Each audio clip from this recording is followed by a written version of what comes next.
ng bayan, maasahan anumang panahon.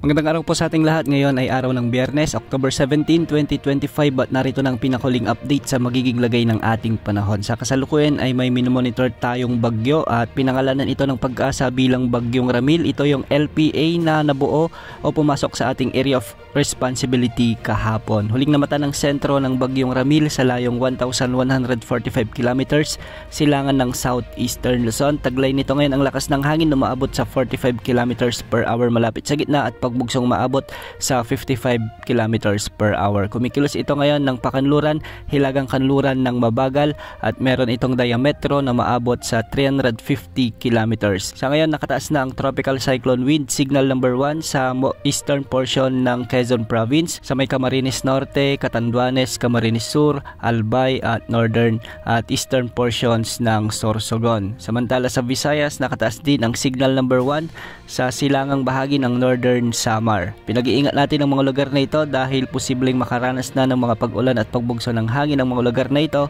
sa susunod na 36 na oras. Base sa latest forecast track ng Pag-asa ay magpapatuloy ang pagkilos nito ng pakanluran sa mga susunod na oras at inaasang lalakas ito bilang tropical storm bukas ng madaling araw. Ayon sa Pag-asa, posibleng lumapit ito sa bahagi ng Catanduanes bukas at sa araw ng Linggo posibleng maglandfall ito sa bahagi ng Aurora o di kaya naman ay sa Quezon Province bilang isang tropical storm category. Tatawirin nito ang kalupaan ng Central or Northern Luzon at lalabas o posibleng lumabas ito sa kalupaan naman ng Ilocos Sur o La Union sa araw ng Linggo at sa araw naman ng Lunes inaasang makakalabas na ito sa ating area of responsibility bilang isang severe tropical storm. Ayon sa Pag-asa, posibleng itaas ang tropical cyclone wind signal number 2 sa mga susunod na oras once na lumakas pa bilang tropical storm ang Bagyong Ramil. Samantala ngayong araw dahil sa trough o extension ng Bagyong Ramil, asahan ang maulap na kalangitan na may mga kalat-kalat na pagulan at thunderstorms sa Catanduanes, Albay, Sorsogon, Northern Samar at Eastern Samar.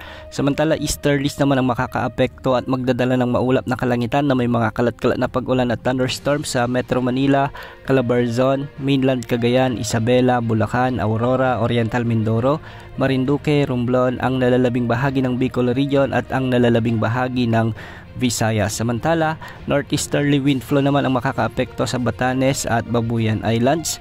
Sa nalalabing bahagi ng Luzon ay magiging bahagyang maulap hanggang sa maulap rin ng mga kakalangitan na may mga kalat-kalat na pagulan at pagkidlat pagkulog dulot ng easterly. Samantalang sa Mindanao ay localized thunderstorms naman ang magdadala ng mga kalat-kalat na pagulan lalo na sa hapon at gabi. Yan tabayan na ng mga susunod na update sa Bagyong Ramil. Ito po ang weather update ng bayan, maasahan anumang panahon.